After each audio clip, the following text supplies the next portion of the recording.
Hello, this is Max Drake. I did a video on this with Python create daily planets, ephemeris, email and automate. So it's really just an automation for giving you a daily plot of where all the planets are, of the ones that I'd actually selected. So you can choose your own and do that. So for that we get something like this. So we get the title, we actually get the time on which particular ones. There are also all the planets through there, and where their location is on hourly intervals, and it's emailed to us daily.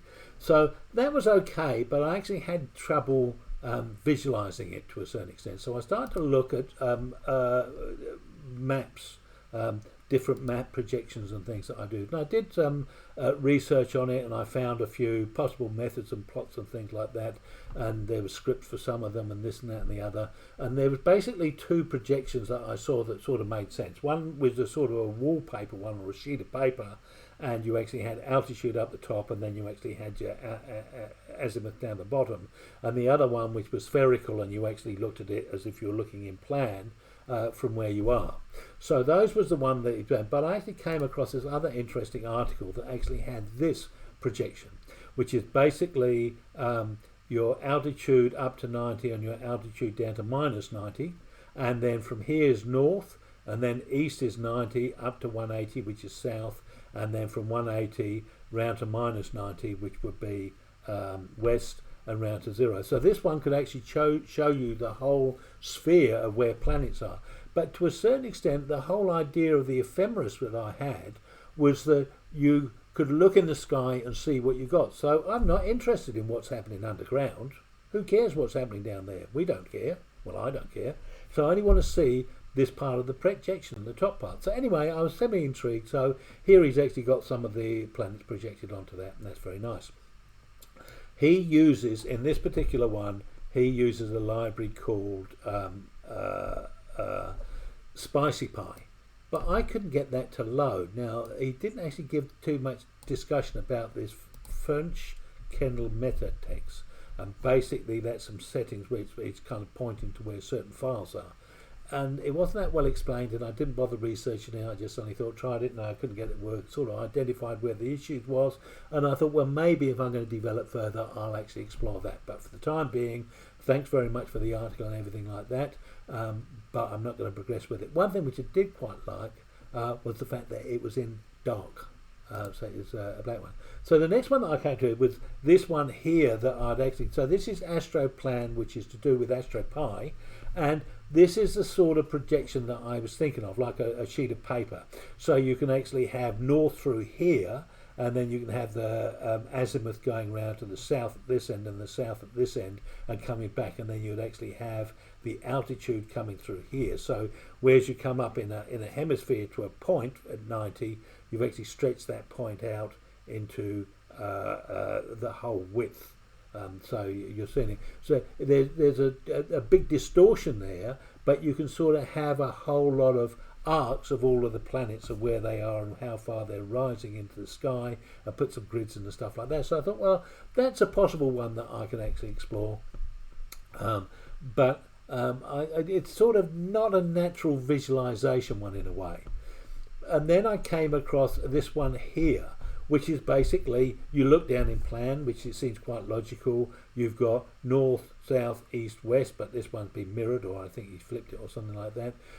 And you've got the altitude through here, and you've got the azimuth around there. And then you can actually just plot your planets. And I thought, well, actually, that's quite a good one. It's useful. You can actually orientate yourself as to where you're looking, north, south, east, west, so you can do that as a thing. So you orientate yourself to that, and then you can see where the planets are and in which angle, and then you can look at how high they are in the sky at a specific point. So I thought, good. And so I actually come into here, you can click on here and get the source code, and it starts downloading it for you, and you can start playing with it. So I did that, and I got the first bit of the source code through there, and I just basically got it and said, right, we give a time and a date, let's just run it. So we run it, and this is trying to get two objects in the sky. It's trying to get Mars and Venus. And the interesting thing is, at this particular time, on this particular day, Mars isn't anywhere. It's been gobbled up by the sky monster.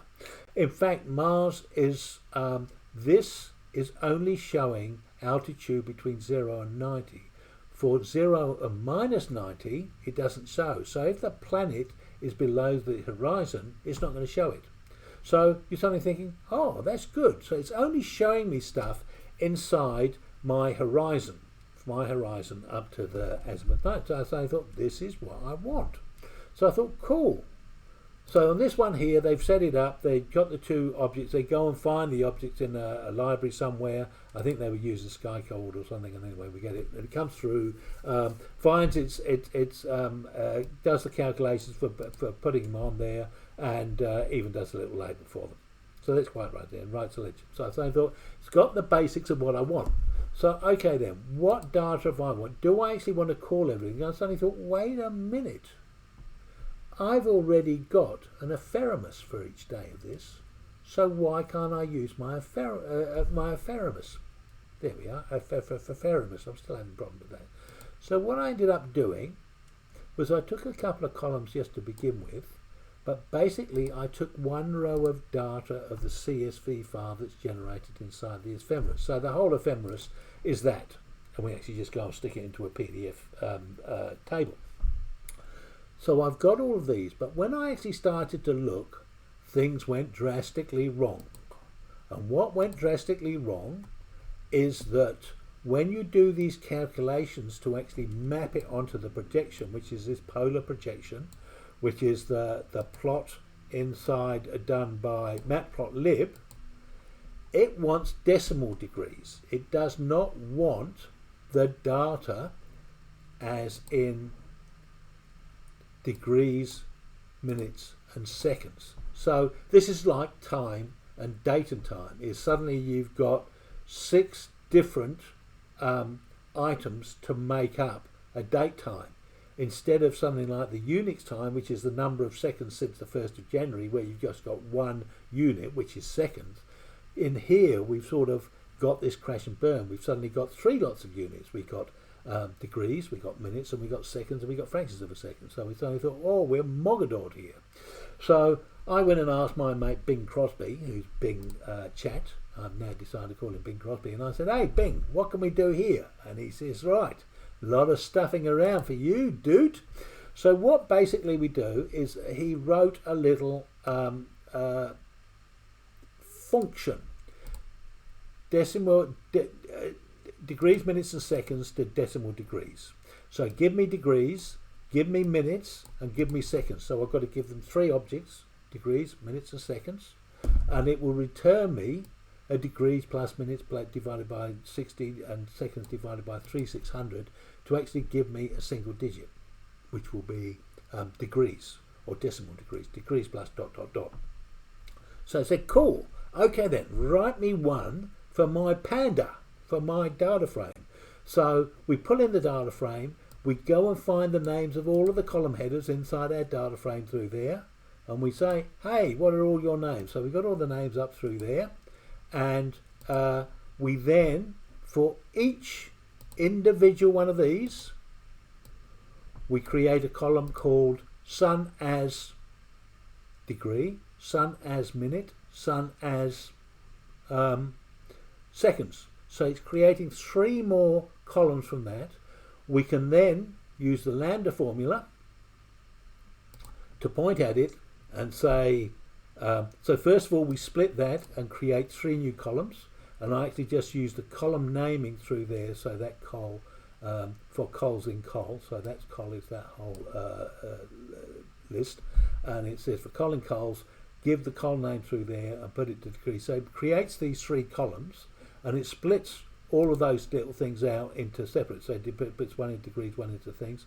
We then use that lambda function, and it goes and finds those 3 columns, and it converts them to actually use that function as we give it degrees, minutes and seconds, and creates a column called sun as, and then it just has DD for decimal degrees at the end. So it's got a new column that we created. So we've now created 4 columns, so we're going to go and blow away 4 columns. We're going to blow away the degrees, minutes and second column names, and then we're also going to blow away the original column name, because that was in decimal degrees, minutes and second, which that was in degrees, minutes and second, and we want decimal degrees. So we've blown them away, and we just write it out to a file just to make it clean. So we then end up with a wonderful thing which actually just has, for each column, it actually has on a row, it only has one unit, and that's decimal degrees. The second thing which I had to do is, after doing that and suddenly thinking, well, Bing, you've done a bloody great job, what we ended up having to do was round it to decimal equals 8. With this function through here, astroplan units, it only takes things up to 8 decimal places. If you have, and a lot of the times this was generating something like 12 decimal places, so you ended up just having to do a rounding at the end. So we did the rounding and then it all worked. So now the maths in these two lines for actually getting the radians and getting the from 90 how far how far vertically it needs to come. And this one here is one messy flipping formula that took ages. Me and Bing had lots of chats about that. We got it right. So this one here, for some unknown reason, for the plot, it uses radians to wrap around. But that's just the way it's built, so that's what I want. It then it puts it through there. We got a label called sun, and that's mainly for the legend. We got a colour, and we got a size of the dot that we're putting on there. So I actually wanted to put big dots for suns, little dots for Mercury's, and try and scale all of those up, be different, and give them different colours as well, so that we can sort of give them a definition. Then I actually wanted to give them a label so that we knew which one was which. So I did that for all of them. Now what I did, because it was in the data frame and I was changing the name, so I ended up with a column name plus DD, I actually just used the column location. So I used the iLock, so the data frame iLock, not the row but the first column. So if we go through and look at this here, if we go through and look at the original one row CSV, the first column is 0, then that's column 1, column 2, column 3, column 4, column 5, all the way up to column 19, I think, or 18, so there's 19 columns. So I was identifying initially by column, so there is some change later on, and it's just a messy one, but I just want to pick it out. So we've got all of that now. So now I can actually go through, and it'll take each column, it creates 4 columns for each, degrees, minutes, seconds, and blows them all away, and then it creates another file. So now this just goes in. I've written it out to file just for safety, but I've still got it in the data frame, so I'm just carrying on with the data frame as to what I've got. So it's still in the data frame, so I'm just exporting it just for security. So if I now run this, you get this. Cool. So now I've got all of my planets which are up here. Now you see there's no Mars. Where's Mars? You bugger. And then if we look at this, so this is the 13th and the time is 9 o'clock. So it's about the 9 o'clock one. So if we just go in and look at the Epheremis, or we can actually just look at the table data for that. When we look at Mars, we got Mars, which is red, which is over here, and Mars altitude is negative. So it's below the horizon, so we won't see it. So some of these other ones, it's like, what's that greeny one? So Venus looks as if Venus is below the horizon as well. So when we did that one, we'd see that those things aren't. So from a first shot of here, I'm able to actually take one row of my data frame or one row of my CSV and actually just plot that straight away. So I've got the data from the Epheremis. See something, aha, if I can do that with one row, can I do it with all the 11 or 12 of them? So let's give it a crack. So we've got to do a loop. Now before we were doing a loop by the column headers, but now we've got to do a loop via the rows, or an iteration through them. So on this one here, we've now got the Epheremis for the day, for only the day, because we got each hour that these ones are showing through here. Cool as. So now we can actually see the sun rises at 7 and it sets at about 7:05, sets at about 6 at this point in time, somewhere between 5 and 6, well, most probably near 6. And you see Mercury only turns up, so that's 14, so 13. So 1 o'clock in the Arvo, that turns up, and it actually goes to bed at about 22. So it goes to bed at 10 o'clock. And then it's invisible for the rest of the time. Now you see, I've actually got symbols in here. And so if we, I don't know how to zoom in any further. If we look at these items through here, I've used a symbol instead of the 3 letters. So the previous one had things like Mu for moon, Merc for Mercury, and S, Sun for, I think it was Sol for Sun. So that's 3 letters, but then I wanted to define which hour each of these items were actually up. So I needed to put from the first column of time, I needed to take the left 2 figures or digits and add them onto there. Now these ones here, these are centered on the thing. So I've got the text, which is the symbol, and I'm using Unicode to do that. And then I've got the thing. So there's 3 ways you can do this. You can actually use, 2 ways. You can see the symbol, or you can actually see the color. So that's given an indication. But some of these are pretty much sitting on top of each other, so some of them are unclear. But at this point in time, we can actually say, what is the time now? So it's about 4:30. So it's between 4 and 5. So 4 is 16:30. So 16:30 says that 270 to 315, so plus 22, 270, 292, 293. So the sun is about 293 and is about 15 degrees above the horizon by that chart. So let's check that out. So if we come into Solarium and we look at the sun, we're on the sun. Oh, cool, we're on the sun. So we're 295, what did I say? 270 plus 22, so 292, 295, we're about there, and we're above 10, so we're about 13 through there. So that's reading about right. So we're in here, so I said about 15, I think, through there. So let's try another one. So we've got, so what did I say? 4:30. So Mars, which is the red one here, there's 16, there's 17, so we're in between them. So we're about 20 degrees up, and we're about 15 degrees in. So azimuth 15 and altitude 20. So let's go and check that out. So we go Mar. Oh, don't want you. Mar. See what comes up. There's Mars. And we can go and click on Mars. And that says about 15 degrees and it's about 22 up. So again, we're right. So this is working. Our little clock dial's doing marvellous. So now we've got that. The data seems to be doing what we expect it to do. What we can do now, there was a couple of issues here. When I actually generated this, the text, all of the 24 hours came through as arcs. So here you can see from 23, 0, 1, 2, 3 up to 14, 15, 16, 17, 18, 19, 20, 21, 22, all underneath. The moon's underneath here somewhere, arcing down, most probably an arc. When it go through there or something, wouldn't it? Or arc the other way.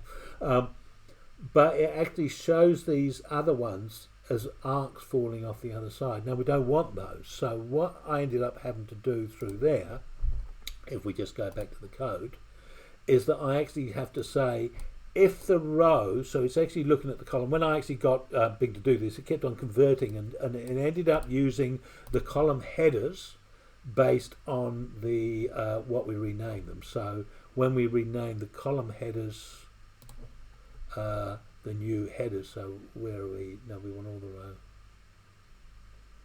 13 I think we're working on. So you see all of these are now called Sun A Z D D, Sun A Z whatever.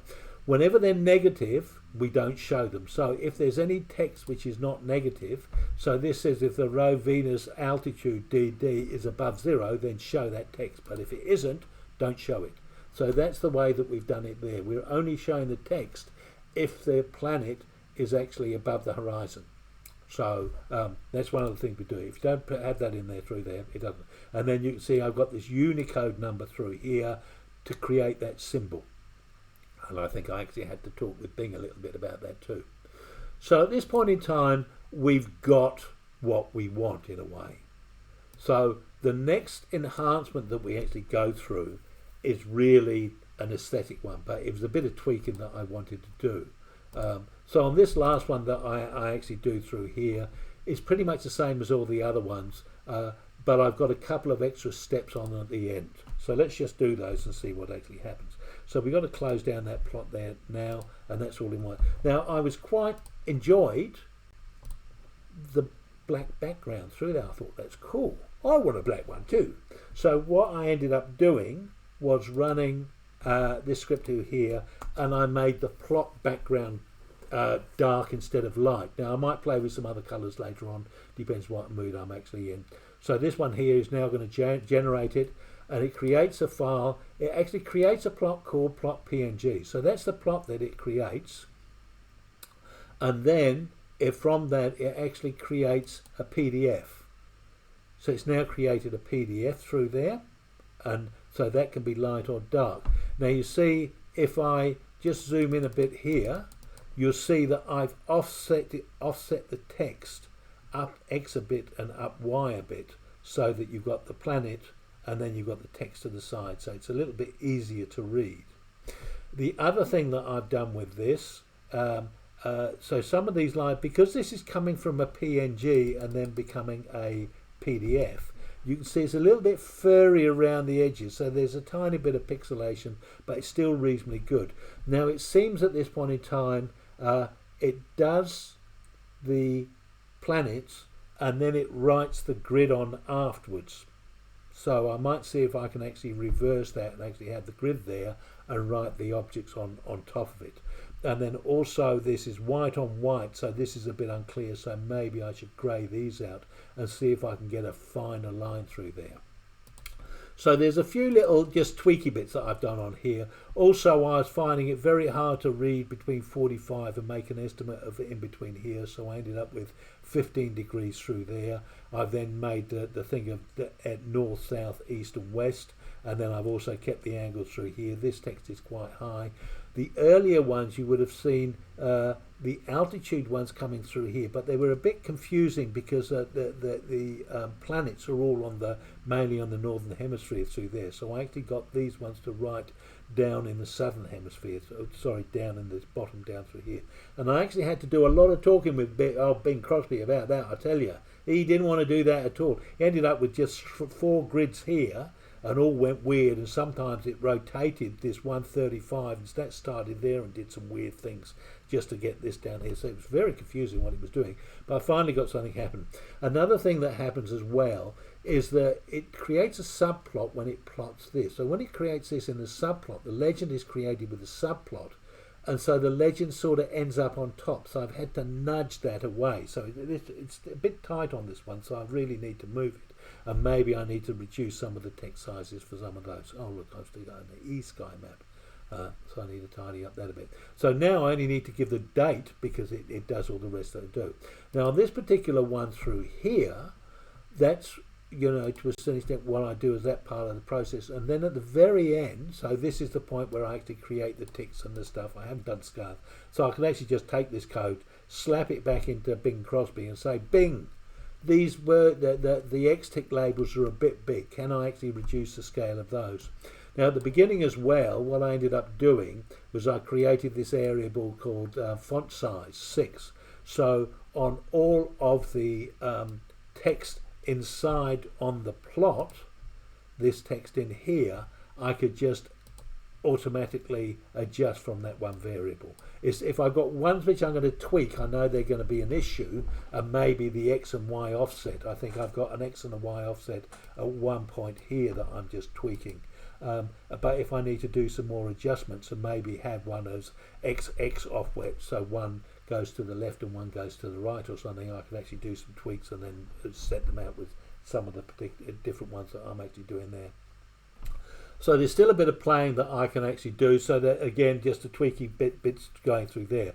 So after actually creating, so this is where this is actually doing, this creates the figure and the subplots. So maybe I should actually put a lot of these things, the text and all of that stuff, next, then actually plot all of these. I don't know if it'll work in that particular sequence, but now I'm talking about it, I think about it, maybe that's the thing to do. And then I just chuck some labels in on the top of that as well. So all of this part in the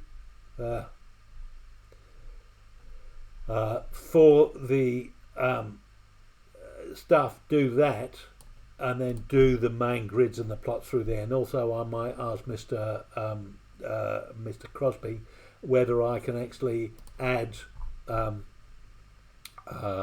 some thicknesses of the lines through here and also colorations and stuff. So it's one of those I actually find I just go through several iterations of tweaking them and doing some of the things. Now on this one here, again, I didn't really think about this one. This one had a preset of a DPI 300. Maybe I can up tweak the DPI on it to 600 or something like that and get it to be finer. So there's a lot of things to do. I've actually said, well, I can then, once I've got that, go and create it. So it creates a sky plot. Then I actually merge this plot with the ephemeris. So then I end up with this one here. So this has got the ephemeris. So it's a 2-page PDF that I can now send myself. So I've got both of those things on there. I put the sky plot first. I've left it dark at this point in time. And in fact, the colours come out, so it's easier to see which planets in a way. Uranus I initially had white, but of course that doesn't look very good on a white plot, but it looks quite good on a black plot, so I might change that back to white, because I had one aquamarine and one cyan, and they're very, very similar. And again, the scaling of these, I could, like from the point of view, if you're looking this in the sky, your moon's going to be bigger because it's closer to you, and something like the sun's going to be quite good because although it's only 1 astronomical unit away, it's a big mother. Whereas some of these other planets, maybe you can actually calculate by their diameter and the distance away in astronomical units, so that you can get a rough sort of a scaling of how big they should be, so that they actually have some relevance. And so by eye, you can suddenly say, well, that's a big one I'm looking for, and that's a little one that I'm looking for. And the sun you sort of notice, because, it tends to be only in daytime. But this is, I'm reasonably pleased with what's actually happening, the fact that I've got both of these pieces of data. Now, I sort of made a cross for myself by actually just having the first phase of the thing, which was basically, I'm just going to close this now, having the original ephemeris, building it in degrees, minutes and seconds. I could actually go back, revisit this and rewrite it so the original ephemeris is run in decimal degrees, because I don't really need it to the accuracy of even minutes. I think degrees, well, I suppose half a degree would be more than adequate for the accuracy of that particular sky plot or something like that, as to how I'm using it. So to a certain extent, I've made a rod of my own back that I've ended up having to do an awful lot of processing within the data frame to be able to go cell by cell by cell to create all of these other columns, and then delete all of the columns and stuff like that. So a lot of hard work there. But when I actually reflect on the process overall, the first one, the ephemeris that actually creates this, you only need to go into one location and create your own particular identity, or the one that you're actually generating from, anywhere in the world, as long as you give the latitude and longitude of where you are, and your location. That's only used in the label, and also the person it's for is only in the label. You don't actually need those. So all you actually need is your time zone and your latitude and longitude, and from there it creates the ephemeris. So from that we then create, from the ephemeris we actually create the sky plot. Inside the sky plot, so inside this one here where we create the ephemeris, we also make the PDF table.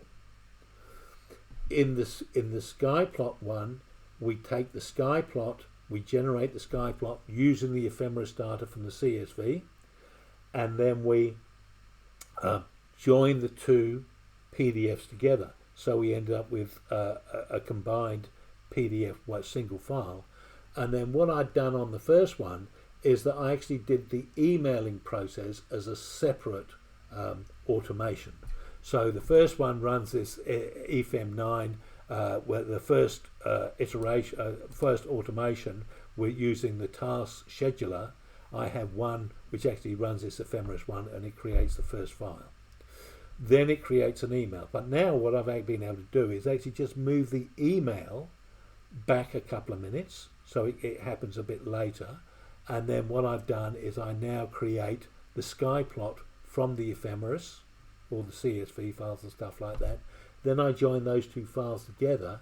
Now the email file, which triggers after both of those, so I've made a separate automation after the ephemeris for the sky plot, and then after that is the email, and the email takes the joined PDF and sends that to me. So by actually leaving it broken down, it's ended up being quite serendipitous in a way, or serendipitous. So what this allows me to do in the future is, at this point in time, I've got a sky plot and I've got the ephemeris for the planets. Now I could also do one with constellations, especially being in the south here. There's things like the Southern Cross, and there's things like a few other constellations that I actually do, because you can use them to locate where the South Celestial Pole is, because we don't have a Polaris, we don't actually have a star at the Southern Celestial Pole. So there's a few constellations. So I can make a separate ephemeris, which was totally for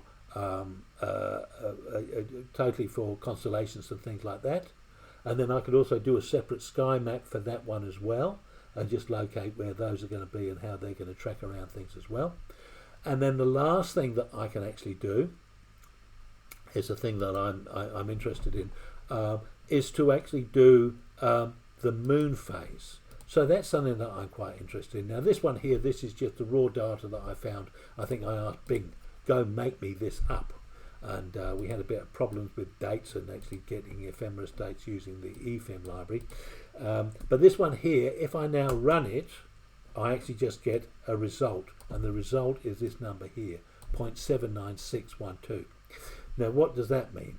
So it returns a floating point number from 0 to 1, where 0 is a new moon, 5 is a full moon, and 1 is a new moon. So therefore you go from new, and then it waxes. That means it fills up with wax, and then it gets to full, and then it wanes, and then it goes back round through the cycle again. So at this point in time, if it's going from full moon to new moon to Theobob, and that's waning, then we're in the waning phase. So we're in about 0.8. So we're 3/5 away along from coming into a new moon phase. So this is the first thing that I'd like to do. I'd most probably want to say, okay, then for the coming calendar, so from here, from this day forth, where is the new moon's going to be and which phase is it in? Is it waning or things, and then is it halfway through the waning, or is it halfway through the waxing and this and that and the other? So I can do a bit of that. So I can actually create another PDF. So I can actually slot in a whole lot of different scripts and actually create extra pages for the PDFs for it to join them all together. So I can take that one, which has actually just got the 2 pages, and add another 2, which would actually do constellations and a star map for that. And then I can take another 2 and do one for the next one through there. I actually just want to go into that last 5th one, because I think I went a sky map, and I wanted sky map.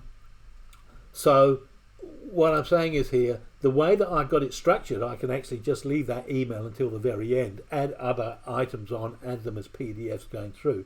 The other thing that I did a little explore on, and I'm actually got some real work, so I've got to kind of finish up on this one, is that I actually wanted to add, so I think I've got one somewhere here. Let's just see. Has that one got it? No. It might be the 13 one. See, on here I wanted to put a little logo. I think on the first one before that, it was a mad one. This one I ended up scaling down. So you can take an image, you can convert that image into a PDF, and you can then put that PDF onto another one. Now sometimes you can actually take the image and put it onto a PDF, so you can actually get a logo. Now I did try asking Bing Crosby, and he does Bing Image Creator, and it was bloody useless. I was very disappointed with the output. I asked for a couple, and it took a long time, and it didn't do anything very good. So anyway, I just got an image off the web, and actually suddenly thought, well, that would be a logo, or you can tweak it up. I found I had to scale it down quite a lot, but one of the articles that I was looking at is this one from Stack Abuse, which actually looks at different ways, and this one here is doing watermarks, or adding images and watermarks for this particular one. So I'll give this link for that. So this one here, so you can put a draft stamp onto this one, and I think there's one which is using a command line. with one particular one, so I wasn't really interested in that. The other one was using PDF2, which we've used already, and on this one here, it actually needs you to put a PDF. So if you've got an image, you've got to convert it to a PDF, and then you can put it in. But I wasn't able to actually see where I could put it in a specific location, and his code doesn't show that, and it only seemed to do it on the first page. So whether you've got to go through a loop for however many pages and put it into a specific location, I'm not too sure. But it was just a play of just doing something. So if you actually wanted to do, you've got a friend and you're suddenly saying, I'll create an ephemeris for you with a sky map of where do you live, I'll do one for you, and you can actually go out and enjoy the night sky. And you can write it for them. You can actually just automate that and do it, and you can actually have your logo on that one as well. This one, it was quite a nice one. So that one, I got this, the first one, the one with PDF2 working. I then tried doing this PyMu PDF one. This library loaded all right, but it actually has this thing called fits. So that's the actual library that you import into your script. And you see it at the top here. Oh no, that's the PyPDF2 one. So this one here, it says import fits. But that one just didn't work for me at all. I rebooted the computer, I kicked the cat, I did everything apart from I haven't got a cat, and the dog had left me. So that didn't work either. So that one is a bit disappointed, because that one, I think you can actually tell it where to put it, so you can locate the rectangle in a specific point. And then it actually showed ones with barcodes, so I thought, well, actually that's another nice way of communicating.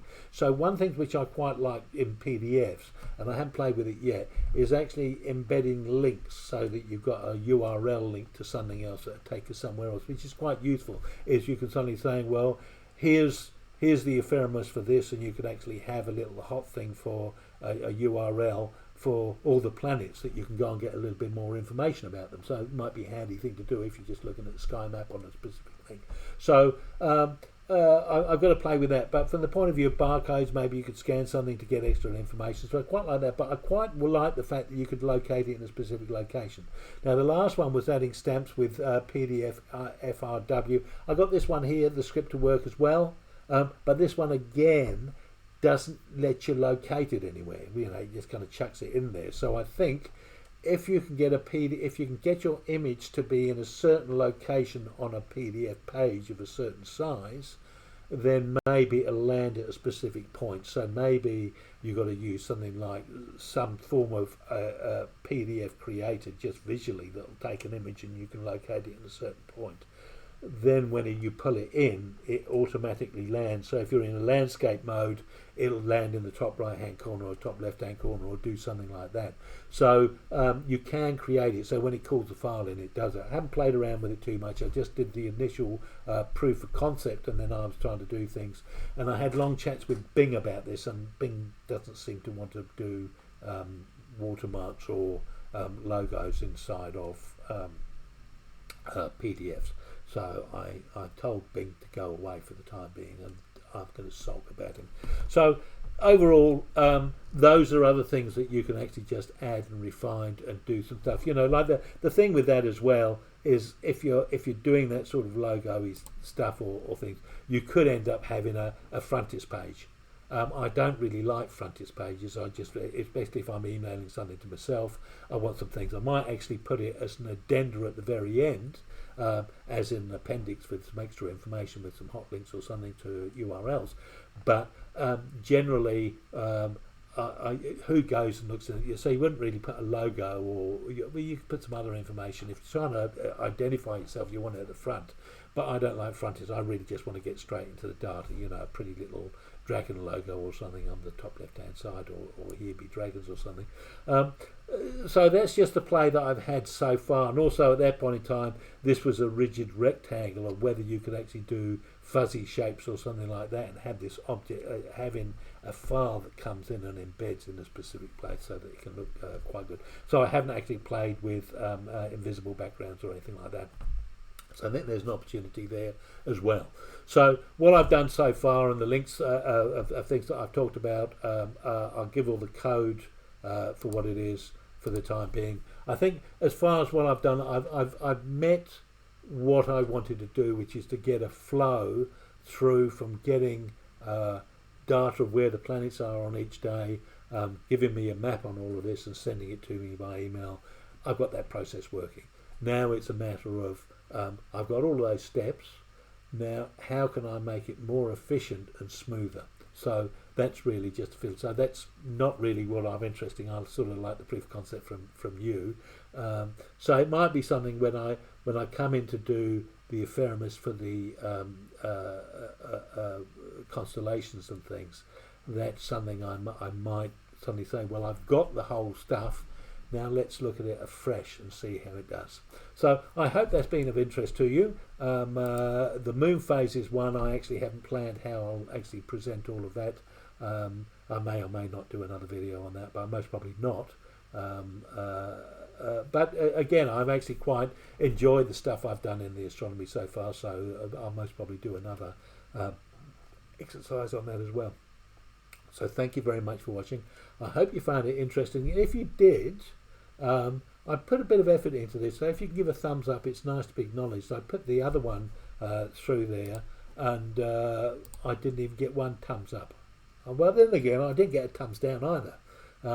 But I've had a reasonable amount of people viewing it, but it's nice to have a little bit of an acknowledgement, because there's a lot of effort gone into doing these, and I've done them for my own personal pleasure, but I'm trying to share them with other people as well. So if you could give a thumbs up, I would appreciate it. Thank you very much indeed. Oh.